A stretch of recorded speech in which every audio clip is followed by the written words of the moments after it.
यहाँ पे हम पढ़ते हैं कि after 7 years he said give me my wife to for my time is fulfilled। ठीक है, तो अगर हम 20वीं और 21वीं आयत पढ़े तो वहां पे याकूब ने बोला कि अब मेरा 7 साल का समय पूरा हो चुका है, इसीलिए तू रेचल को मेरे लिए दे ताकि मैं उसके पास जाऊं और जो कमिटमेंट तूने मुझसे करी थी उसको तू पूरा कर सके। लाबान ने बोला मैं अपनी बेटी ऐसे नहीं दूंगा, मैं एक बड़ा भोज तेरे लिए तैयार करूंगा।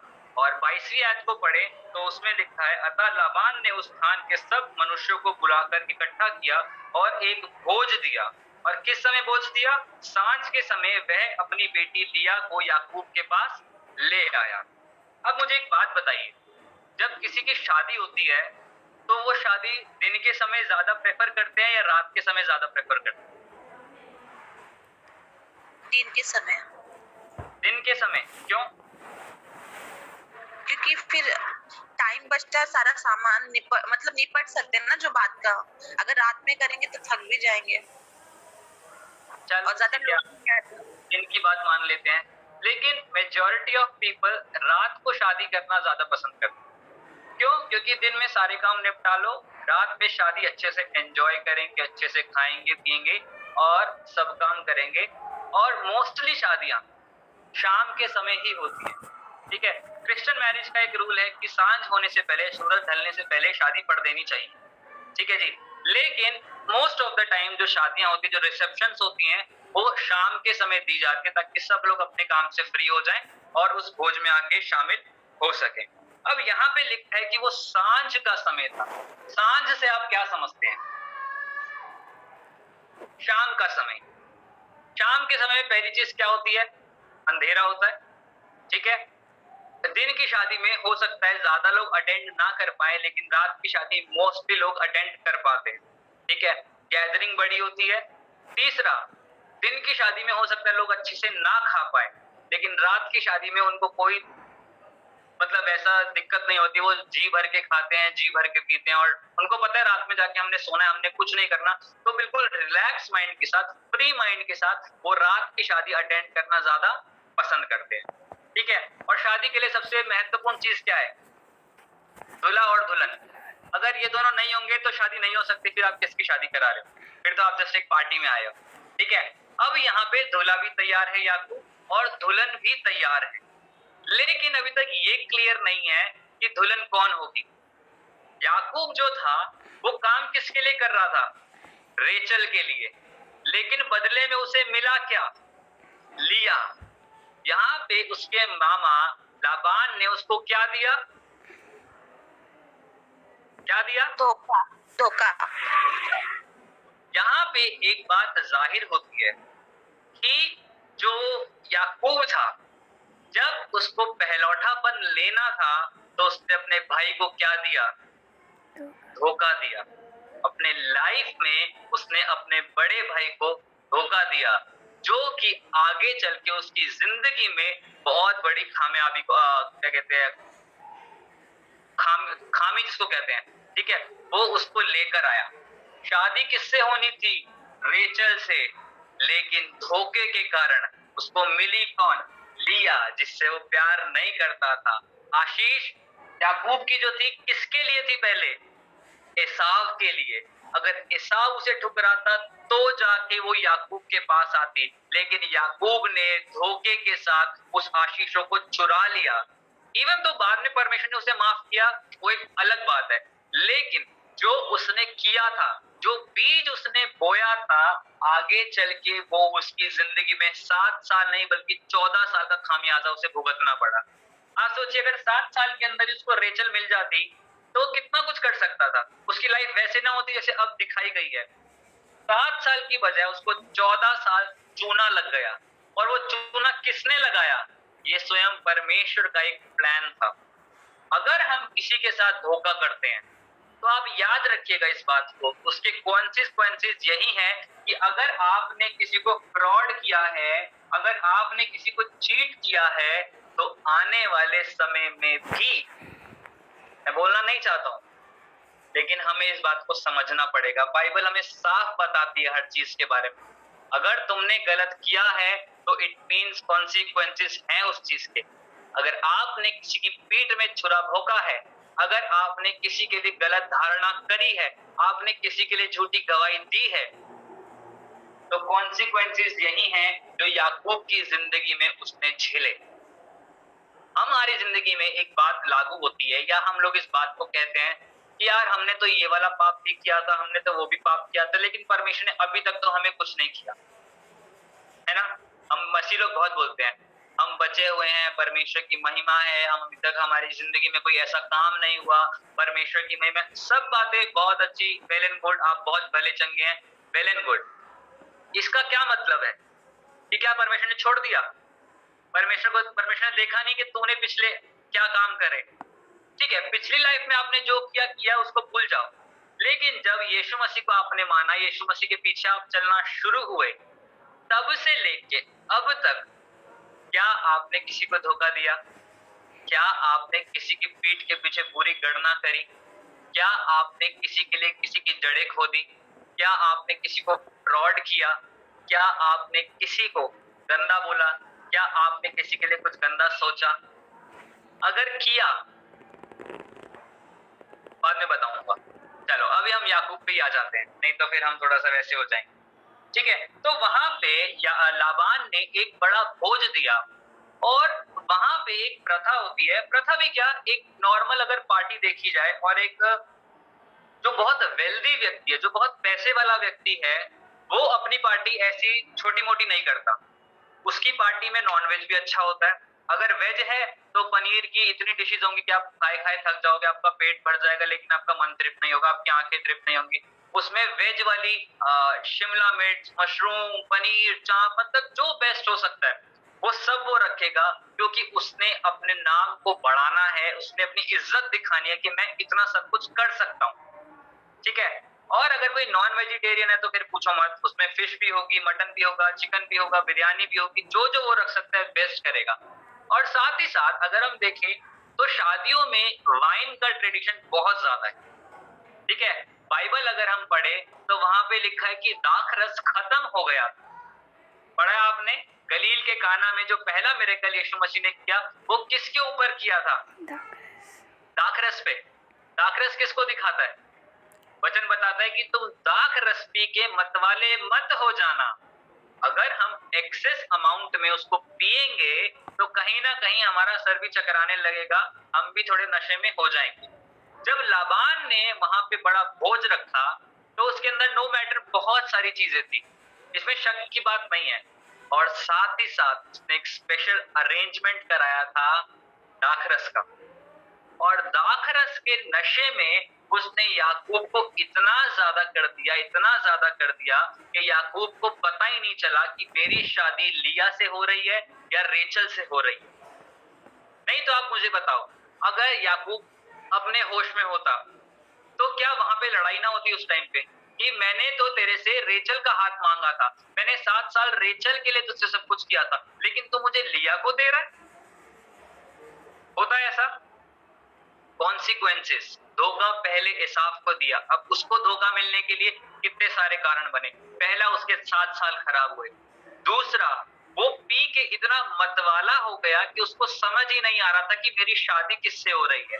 तीसरा, रात का समय था तो वो देख ही नहीं पा रहा था कि मैं किसके साथ ब्याया जा रहा हूँ, मेरी शादी किसके साथ हो रही है। अब यहीं पे हम जरा एसाव को रख के देखें तो एसाव ने वो अंधा होके, मतलब अंधा नहीं इन द सेंस, मतलब बिना देखे उसने अपनी बात, अपने बाप की बात को माना और चला गया। उसने पीछे परवाह नहीं करी कि मेरे पीछे मेरा भाई क्या कर रहा है, उसने ये नहीं देखा कि अब मेरे साथ क्या होगा। उससे पहले बात करें तो सिर्फ एक दाल के लिए उसने मुंह जबानी इस बात को बोला कि मैं अपने पहलौठेपन को दे देता हूँ, तेरे को बेच देता हूँ, तू बस मेरे को दाल ला के दे दे। यहाँ पर याकूब के साथ क्या हुआ, मैं तेरे लिए 7 साल काम करने के लिए तैयार हूँ, तू जो काम बोलेगा मैं करूंगा, लेकिन मुझे तेरी बेटी चाहिए। बेटी भी कौन सी चाहिए? छोटी वाली, बड़ी वाली नहीं चाहिए। धोखा किसको दिया था? बड़े वाले को। उसके हाथ कौन लगी? बड़ी वाली लड़की, जिसकी चाहत में वो सब कुछ करे जा रहा था। इन दी एंड रिजल्ट क्या आया? उसके ऑपोजिट। जब भी हम किसी को धोखा देते हैं परमेश्वर में होके, तो हम कितना अच्छे से भाग दौड़ कर लें, रिजल्ट उसको ऑपोजिट ही आएगा। क्यों? क्योंकि हम किसी को धोखा दे के वो काम कर रहे हैं, और कहीं ना कहीं उस फटके को हम अपनी जिंदगी में खाएंगे। अभी तक नहीं खाया, बहुत अच्छी बात है, ना खाओ, बहुत अच्छी बात है, लेकिन इस बात को समझना कि प्रभु में आके किसी के साथ फ्रॉड करना कितना गलत है। मुझे भैया दिख रहे हैं, अभी बीते दिनों में कुछ ऐसा सीन हो गया था, ठीक है। अब मुझे एक बात बताइए कि अगर परमेश्वर का एक वचन कहता है कि जो मेरे बच्चे को छेड़ता है वो मेरी आंख की पुतली को छेड़ता है। अगर मैं आपकी आंख में आके हल्का सा भी यूं कर दूं, आपकी पूरी बॉडी तिलमिला जाएगी। मैंने कुछ किया नहीं, जस्ट आपकी आंख में हाथ मारा है। आंख बहुत सेंसिटिव एरिया है हमारे बॉडी का। अगर कोई सेंसिटिव हिस्से को छेड़ेगा तो पूरी बॉडी तिलमिला जाएगी। वैसे ही अगर कोई हमको फ्रॉड करता है, अगर कोई हमको छेड़ता है या कोई हमारे साथ गलत करता है तो परमेश्वर तिलमिला जाता है। तो आपने क्या करना है, सिर्फ प्रार्थना करनी है, प्रभु मेरा मुकदमा तू लड़, मैं जाके लड़ूंगा, हो सकता है हार जाऊं, लेकिन जब तू मेरा मुकदमा लड़ेगा तो जीत तो ऑलरेडी पक्की है मेरी, मेरा जीतना तय है, मैं हार नहीं सकता, क्योंकि मैंने गलत नहीं किया, मैंने सही किया। यहाँ पे याकूब ने गलत किया था। अपनी पहली बीवी को पाने के लिए, अपनी आशीष को पाने के लिए, इवन तो वो सारी आशीषें याकूब की जिंदगी में काम कर रही थी।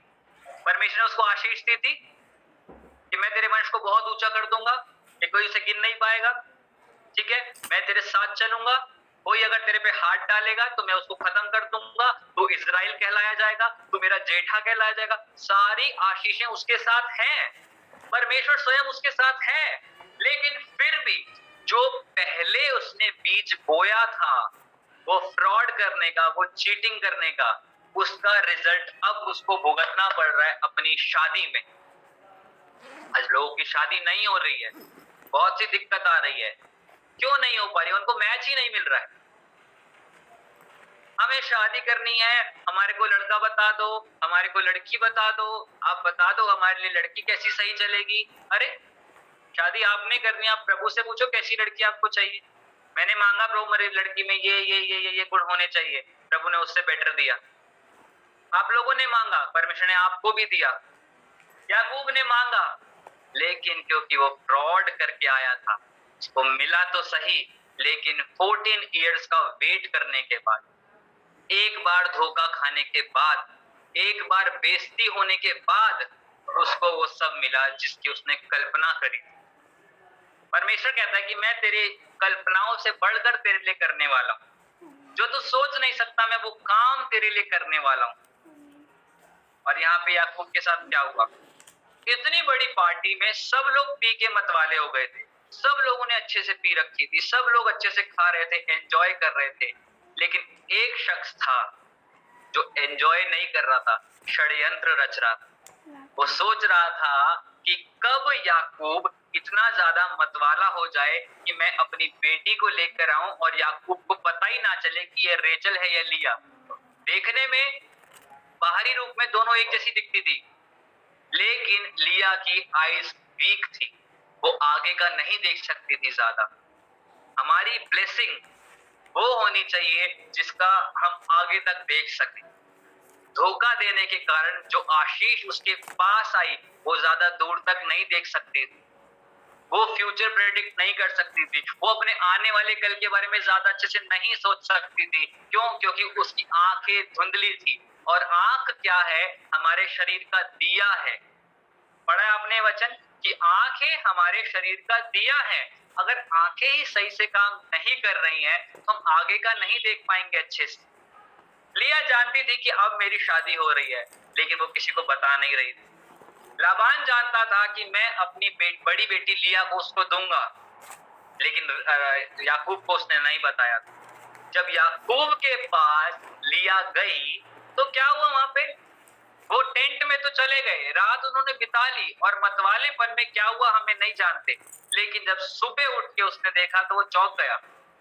अरे खोदा पहाड़ और निकली चुईया, 7 साल वेट किया रेचल के लिए और ये लिया मेरे हाथ में थमा दी। कितना गुस्सा आया होगा। जिससे आप प्यार करते हो, ठीक है, सडनली वो आपकी आंखों से दूर हो जाए, कैसा लगता है? और उसकी जगह कोई और बंदा आ जाए, कैसा लगेगा आप? आपने एक शादी में जाने के लिए अपने बेस्ट फ्रेंड को बुलाया कि भाई तू मेरे साथ आएगा, ठीक है, तू मेरे साथ चलेगा, हम ये कपड़े पहन के चलेंगे, हम ऐसे ड्रेसअप होके चलेंगे, हम ये वाला परफ्यूम लगाएंगे, ऐसे सेल्फी खींचेंगे, ये करेंगे, सब आपने प्लान कर लिया। लेकिन जैसी लाइट जली, आपने देखा वो बंदा तो है ही नहीं, उसका कोई और बंदा आ गया। आपको कितना गुस्सा आएगा कि जिसको मैं चाह रहा था वो तो है ही नहीं मेरे पास, ये तो कोई और ही आ गया, अब मैं क्या करूं? अब तो शादी भी हो गई, अब तो बंधना पड़ेगा उसके साथ। जब हम किसी को फ्रॉड करते हैं, जब हम किसी को धोखा देते हैं परमेश्वर में होके, तो हमें आशीष तो आएगी हमारे पास। देखो उसकी शादी तो हो गई, आशीष तो आ गई उसके पास, लेकिन वो आशीष किसी काम की नहीं रही उसकी। वो उससे प्रेम नहीं कर पा रहा है, वो उसके साथ प्रीति नहीं रख पा रहा है, वो उससे वो बातें शेयर नहीं कर पा रहा है। वो आशीष किस काम की जिसको आप इस्तेमाल ही ना कर सकते। किसी को धोखा देने के कॉन्सिक्वेंसेस यही है कि आप जो मांगोगे आपको ऑपोजिट मिलेगा, और जो मिलेगा आप उसको इस्तेमाल भी नहीं कर पाओगे। फिर आप बोलोगे परमेश्वर ये तूने क्या किया? उस बात को परमेश्वर बोलेगा ये तेरे बोए गए बीज हैं, ये मेरे बोए गए बीज नहीं है। मैं तो फिर भी तेरे को आशीष दे रहा हूँ। जब तेरे को वहां से लेके आया था तब भी तुझे आशीष दिया, तब भी तेरा नाम बदला, तब भी तेरे साथ वही आशीषों को लेके चला। लेकिन जो बीज तूने अपने भाई के साथ बोए हैं, पहलौठे के साथ बोए हैं, ये उनका कॉन्सिक्वेंसेस है। इसलिए बाइबल बताती है कि पहलौठे बहुत इंपॉर्टेंट है परमेश्वर की नजर में, बहुत ज्यादा। पहलौठों से पंगे नहीं लेने चाहिए, क्योंकि पहलौठे परमेश्वर के लिए एक ऑफरिंग है, और जो पहलौठों से पंगे लेगा परमेश्वर उनके साथ कर देगा, क्योंकि परमेश्वर ने पहलौठों पे अपना अधिकार रखा है कि ये मेरे हैं, ये मेरे कहलाए जाएंगे, और ये मेरे कामों के लिए अलग किए गए। याकूब ने अपने बड़े भाई को धोखा दिया, और यहाँ पे उसको धोखा मिला। और जो फर्स्ट बॉर्न गर्ल थी, ठीक है, वो कैसी थी? वो कैसी थी? दिखने में उसको सही से नहीं दिखता था, वो उतनी सुंदर भी नहीं थी, लेकिन वो फर्स्ट बॉर्न थी। तो फर्स्ट बॉर्न होने के नाते उसके साथ भी आशीषें काम कर रही थी। आशीष आई, लेकिन आपके किसी काम की नहीं हुई, लेकिन फिर भी परमेश्वर ने उसमें भी भलाई को निकाला, उसके साथ जोड़ा।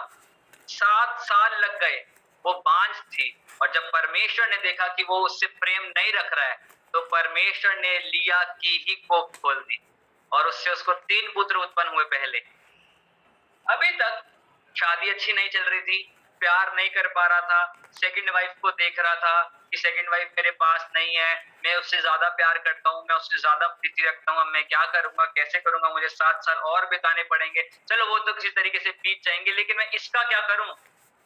मैं तो इससे प्यार ही नहीं करता, मैं इसके साथ रहना नहीं चाहता, मैं इससे कुछ नहीं करता।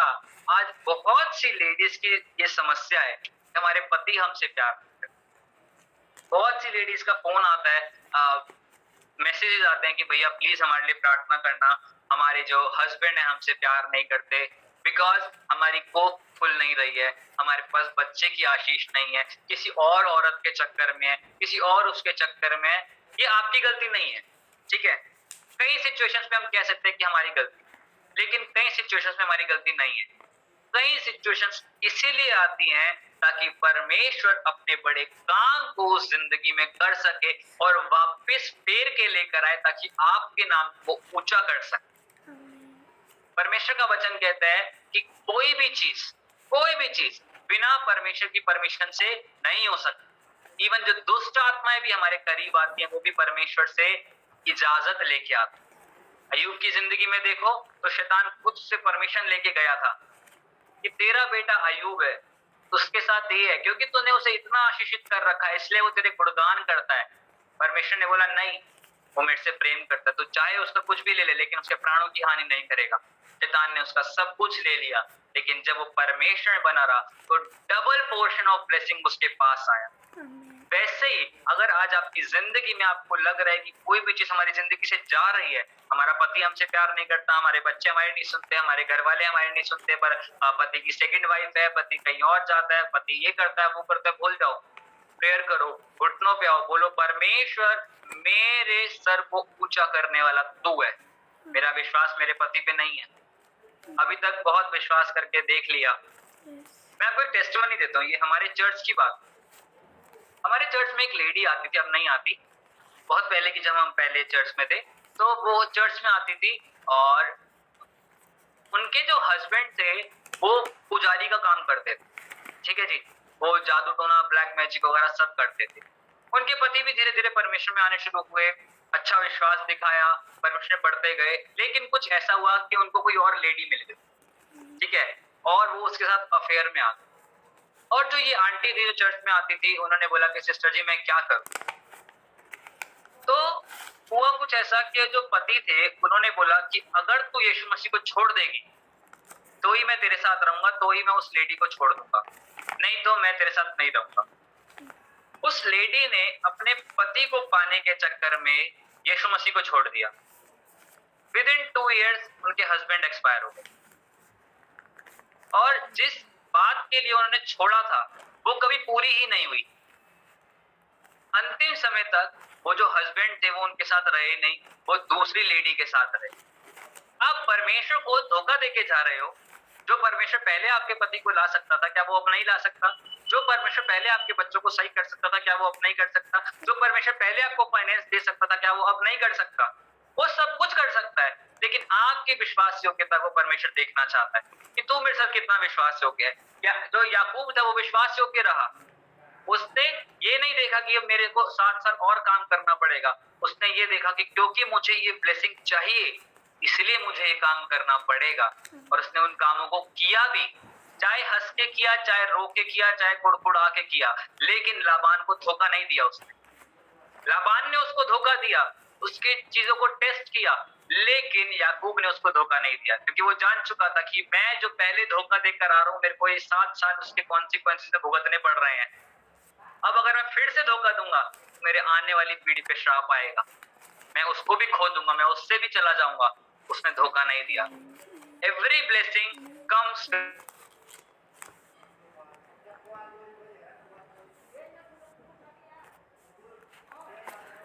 3, 4, 5, 6, 7, 8, 10.